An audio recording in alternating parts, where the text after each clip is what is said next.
যারা সবসময় 52-71-এর চেতনার কথা বলে তাদের মুখে চপেটাঘাত করেছেন আপনারা। কেন পাবলিকিয়ান, প্রাইভেটিয়ান, কলেজিয়ান, ঢাবিয়ান, সাবিয়ান এগুলা কেন আমরা তৈরি করেছি? এগুলোই বৈষম্যের অন্যতম জায়গা। শিক্ষকরা আপনারা বলেন অভিভাবক, কিন্তু ডাকন্দার মতো সম্পর্ক আপনার সঙ্গে থাকবে কেন? শিক্ষা শুধু পথ দেখায় না, কোথায় পথ শেষ হয়ে গেছে সেটাও দেখায়। আমি মনে করি যে মঞ্চে যারা বসে আছেন তাদের চেয়ে কোনো অংশে আপনারা কম নয়।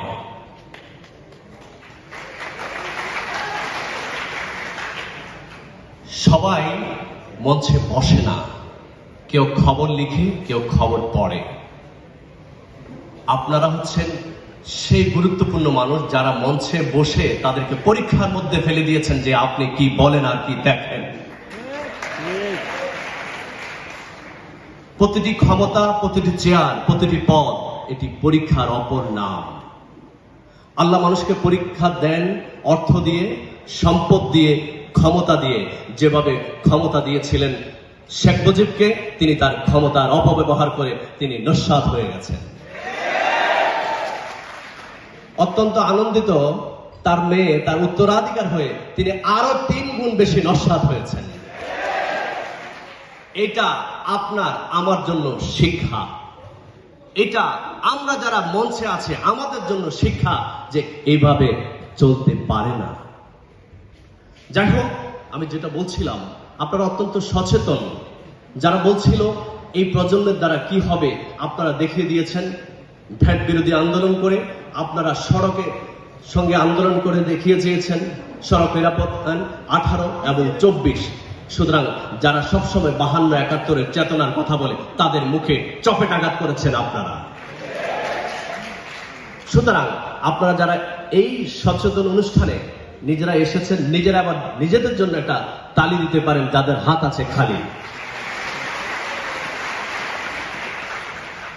যাই হোক, আমি আসলে কোনো বক্তা নই। আমি শুধু আমার এসেছি দায় এবং দায়িত্ব অনুভব করে।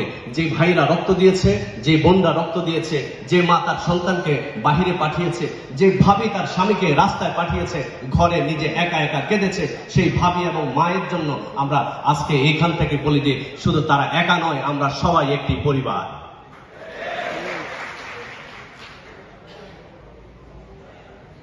ঢাকা কলেজের ইতিহাস, সবাই বলে ঢাকা বিশ্ববিদ্যালয়ের ইতিহাস বাংলাদেশের ইতিহাস।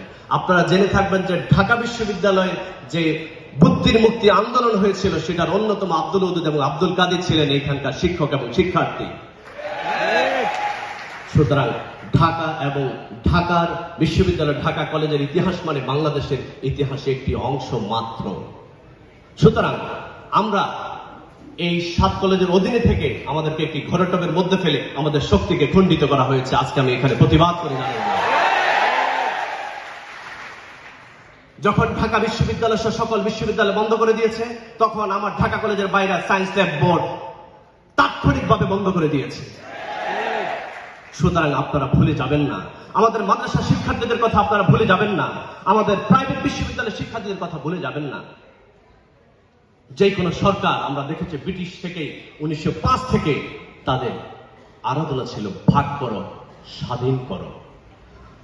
পরবর্তী সকল সরকার এসে বলেছে বোকা রাখো, স্বাধীন করো না, শাসন করো। আমরা আর এটা হতে পারি না। ফরহাদ ভাই প্রায় একটি কথা বলেন, সাহিত্য একটি শহীদ থেকে এসেছে, যারা সঙ্গে থাকে, একাত্রকরণ থাকে। আচ্ছা, আপনারা প্রায় সময় দেখেন নিউ মার্কেট থেকে ফার্ম গেটে যায় লেগুনা। এই শ্রমিক যখন একটি 8 নম্বর বাসে ওঠে, সে কিন্তু শ্রমিক বলে পরিচয় দিয়ে তার কিন্তু ভাড়া মওকুফ পায়। আচ্ছা, আমরা শিক্ষার্থীরা কি এটা হতে পারি না যে শিক্ষার্থী শুরু যে যেখানে পড়ুক সবাই একটাই পরিচয়, শিক্ষার্থী হতে পারে না? কেন পাবলিকিয়ান, প্রাইভেটিয়ান, কলেজিয়ান, ঢাবিয়ান, সাবিয়ান এগুলা কেন আমরা তৈরি করেছি? এগুলোই বৈষম্যের অন্যতম জায়গা। কেন আমাদের যে লিয়াজু কমিটি হলো, কেন আমাদের যে 106 জনের কমিটি হলো, ঢাকা কলেজের ছেলেরা নেতৃত্ব থাকতে পারলো না কেন? আর কতকাল ঢাকা কলেজ ভাড়ায় থাকবে? এটা হতে পারে না।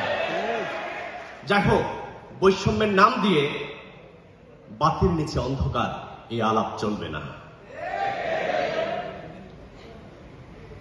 আমরা যে আন্দোলনের মধ্য দিয়ে গেছি, আপনারা জানেন যে 52 থেকে 71 সবাই গল্প বলে। আমরা যে সময়ে দাঁড়িয়ে আমরা কথা বলছি, আমাদের কথা বলার কথা ছিল না, আমরা বসে থাকা কিংবা শুয়ে থাকার কথা ছিল কোনো এক আয়না ঘরে।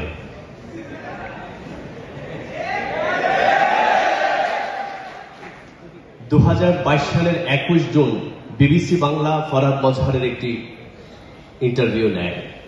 সেখানে তিনি বলছেন, আমি আসলে স্বাধীন দেশের তার যে নিরাপত্তা, ওইটা নিয়ে যেমন তিনি শঙ্কিত ছিলেন, তেমনি ভাবে তিনি অসংখ্য আশঙ্কার কথা বিবিসি বাংলাকে জানিয়েছেন।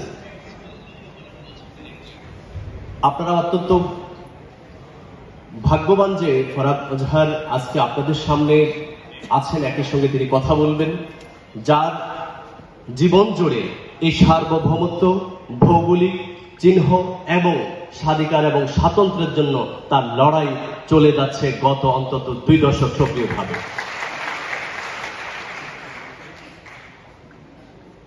তো যাই হোক, আমাদের মুসা আল হাফিজ, ফরহাদ ভাই, আমাদের অন্যান্য ভাইরা আছেন আপনাদের সঙ্গে।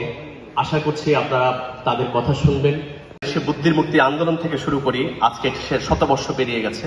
আমি প্রস্তাব করব শিক্ষাগোষ্ঠীর এই জায়গা থেকে, শিক্ষাগোষ্ঠীর যে মন্ত্র ছিল, যে বিশ্বাস ছিল, যে আদর্শ ছিল, যে জাগরণের বার্তা ছিল, আমরা সেই শিক্ষাগোষ্ঠীর বার্তাটা এখান থেকে আবার শুরু করতে পারি।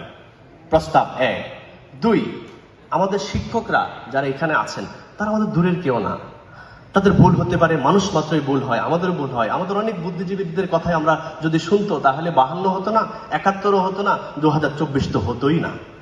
সুতরাং তাদেরকেও বুঝাইতে হবে, এবং তাদেরকেও আমার অনুরোধ, আপনারা এই শিক্ষার্থীদের আজকে যে এত বড় মজমা, এত বড় মজলিস, আমাদের অসংখ্য শিক্ষকদেরকে আরো আন্তরিকভাবে এখানে উপস্থিত থাকা দরকার ছিল। আপনি ঘরে গেলে আপনার সন্তানের খবর নেন, সে কেমন আছে। আপনার পৈতৃক সম্পত্তির উত্তরাধিকার করেন আপনার সন্তানকে, কিন্তু আদর্শ সততার উত্তরাধিকার তো আমি আপনার। আপনি কেন আমার সঙ্গে বসবেন না? আপনার আমার সঙ্গে যেন শিক্ষকরা, আপনারা বলেন অভিভাবক, কিন্তু ডাক কমরার মতো সম্পর্ক আপনার সঙ্গে থাকবে কেন? আজকে দুপুরবেলা এই অনুষ্ঠান হচ্ছে, আমার শিক্ষার্থীরা কি দুপুরবেলা না খেয়ে অনুষ্ঠান করবে? কলেজ কর্তৃপক্ষ কি এই ধরনের কোনো দায়িত্ব নিয়েছে? নেওয়া কি উচিত ছিল না? যে বাবারা তোমরা যে বসবা, দুপুরে তোমরা কি খাবা? এতটুকু দরদ যদি প্রতিষ্ঠানে না থাকে, সেই প্রতিষ্ঠান আমার না, এই বাংলাদেশ আমার না। আমরা দেখেছি 60-এর দশকে মৌলানা ভাসানের ইন্টারভিউ নিতে গেছিল সিরাজুর রহমান, বিবিসি বাংলার অত্যন্ত তুখুর সাংবাদিক। আরে আসছো, বসো, তোমার তো মুখ সুখ না, খাইছো বাবা? আগে খাইতে দিয়েছে। আপনারা কি কোনো শিক্ষার্থীকে বলেন, এই তোমার মুখ সুখ না, তুমি কি সকালে খেয়েছো? তুমি কেমন আছো? তোমার বাবা কেমন আছে? এই শিক্ষার্থীদের সঙ্গে শিক্ষকের যদি এই সম্পর্ক না থাকে, এই প্রতিষ্ঠান আমাদের লাগবে না। আমি আবার অনুরোধ করি, আপনারা আমাদেরকে নেন, আমরা আপনাদের সন্তান। আপনার ঘরের সন্তান, তার খবর নেন, তাকে বিদেশে পাঠান, নানান কিছু করেন, শিক্ষাবৃত্তির খবরটা দেন। আমাকে আপনি দিবেন না? আমাকে আপনার কি কাছের মনে হয় না? আমরা সেই দূরত্ব গোছাতে চাই। যা হয়েছে আমরা সবাইকে মিলে একটি মেলবন্ধনে আগামীর বাংলাদেশটা নির্মাণ করতে চাই। 72-এ এসে দালাল খুঁজবে, 24-এ এসে শত্রু খুঁজবো না। আসেন, সবাইকে ভুলের অনুতপ্ত হওয়ার সুযোগ দিই, সবাইকে কাজের মধ্যে নেই। এটা হচ্ছে আমার আহ্বান, এটাই ইসলামের সৌন্দর্য। রাসূলের যখন দন্ত হয়ে যায়, বলছে যে আপনি হুকুম করেন পুরা তায়েফ উল্টিয়ে দেবো। রাসূল বলছে না, বলেন তারা হেদায়েত হোক। আমিও চাই সবাই হেদায়েত হোক, অনুতপ্ত হোক, ভুলের জন্য ক্ষমা চাক। এরপরে আমাদের নতুন বাংলাদেশ নির্মাণ হবে। শেষ করছি ওইটা বলে, যেসব সংবাদকর্মীরা ভিডিওর জন্য আমাদের ভিডিও ভাইরাল করবেন, ফেসবুকে দিবেন, আপনারা যথাযথ সংবাদ পরিবেশন করবেন, খণ্ডিত কোনো কিছু উপস্থাপন করবেন না। আপনি আমার ভাই, আমি আপনার ভাই। এই দেশের যদি আলো আসে, আপনার জন্য আসবে। এই দেশে অন্ধকার আসলে আপনার জন্য আসবে। মনে রাখবেন, শিক্ষা শুধু পথ দেখায় না, কোথায় পথ শেষ হয়ে গেছে সেটাও দেখায়। তাই ঢাকা কলেজে যারা সাংবাদিকতা করেন, স্বচ্ছ, নির্ভীক, সাহসিকতার জায়গা থেকে কাজ করবেন। না হলে আপনার জন্য আকিস কোম্পানি, টোবাকো কোম্পানি, ব্যাংকে, সেখানে চলে যান। এটা একটি নীতি এবং নৈতিকতার পেশা। ওই জায়গা থেকে শিক্ষার্থীদের স্বপ্ন তুলে দিতে হবে। অনেক বিশ্ববিদ্যালয়ের তুলনায় ঢাকা কলেজে অনেক উচ্চতায় আছে, এইটা বুঝে আপনাকে এখানে পা রাখতে হবে। তাহলে আমার অনুরোধ হচ্ছে, মূল কথা হচ্ছে পারস্পরিক ভ্রাতৃত্বের বন্ধনে যদি ইসলাম পছন্দ করেন ইসলামের সৌরভ নেন, যদি সমাজতন্ত্র পছন্দ করেন সমাজতন্ত্রের সৌরভ নেন, যদি মার্কসিজম পছন্দ করেন তার সৌরভ নেন। কোন সৌরভে কোন দর্শনে মানুষে আত্মঘাতী নয়। আমার আর কোন মায়ের বুক খালি হতে চাই না। আমরা ন্যায্য বিচার চাই, আইনের বাস্তব প্রয়োগ চাই। আবার কোন এক গুন্ডা যাবে আরেক গুন্ডার জন্য এই বাংলাদেশ না। সবার জয় হোক, কাল জয়ী হোক।